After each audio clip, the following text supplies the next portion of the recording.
Ama naming Diyos, punong-puno po ng pag-ibig at kahabagan. Salamat po muli, Panginoon, sa napakalaking pribilehiyo po ito na kami po ay inyong dinala sa inyong bahay panambahan upang kami po, O Diyos, ay sama-sama na amin pong purihin dakilain po ang inyo pong pinakamataas na pangalan, ang inyo pong pinakamataas na kapangyarihan, O Lord God, sa amin pong mga buhay. At ang araw na ito, Diyos, ay araw po ng aming pagsamba, araw po ng aming fellowship. At tunay nga po, Panginoon, na ito pong araw na ito ay amin pong ibinubunyi ang inyo pong kapangyarihan, ang inyong kadakilan, O Diyos, sa amin pong mga buhay, O Lord God. At Panginoon, marami din pong salamat sa inyo pong patuloy na pag-iingat po sa amin sa buong linggo ng aming buhay. Salamat po, O Diyos, sa inyong mga biyaya at pagkapala na araw-araw po namin, O Diyos, tinatamasa sa aming mga buhay, O Lord God.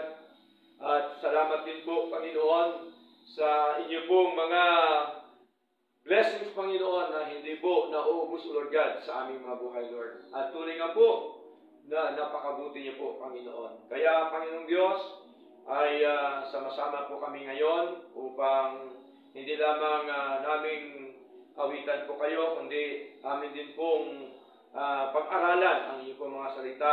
At nawa, Panginoong Diyos, kami po inyong turuan, Panginoon, sa inyong pong mga aral, O Lord God. Kilusin niyo po nawa ang bawat isa sa amin at nawa ang Banal mong Espiritu ang siyang magpaunawa sa amin, Panginoon, sapagkat tunay nga po ng aming isip, ang aming puso, Panginoon, ay limitado lamang at hindi namin kayang i-absorb ang mga bagay na ito, Panginoon, kung wala po kayo, O Diyos. Kaya, Panginoong Diyos, ay patuloy po namin, hinihiling po sa inyo, na nawa kami po ay inyong samahan, inyong turuan, Panginoon, at ito po nawa ang mga aral na ito na aming pong mapag-aralan, O Diyos, ay amin pong itong maisa pamumuhay sa araw-araw po naming buhay, O Lord God. Salamat po na marami at nawa, Panginoon, ang aming mga puso ay busugin niyo po nawa ng inyong po mga salita, ang aming mga kaluluwa, Panginoon, ang aming mga espiritu ay inyo po nawa busugin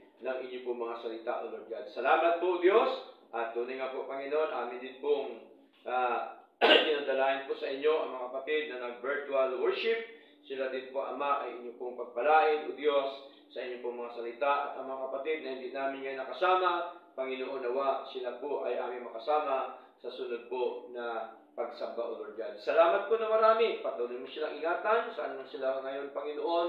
Nawa, patuloy mo silang gabayan at patuloy mo silang kilusin, Panginoong Diyos, sa kanila pong mga buhay, O Lord God. Salamat po na marami. At tunay nga po na bagamat maraming mga pagsubukan sa buhay at lalo-lalo na po ang ng iba't ibang bansa, Panginoon, na nagkaroon na ng kaguluhan, Panginoong Diyos, alam po namin na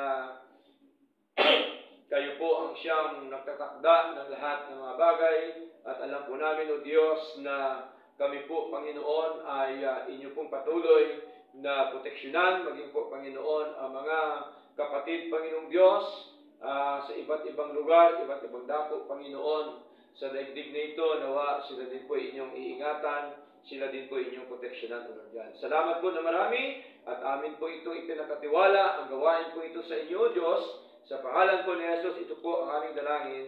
Amen and Amen.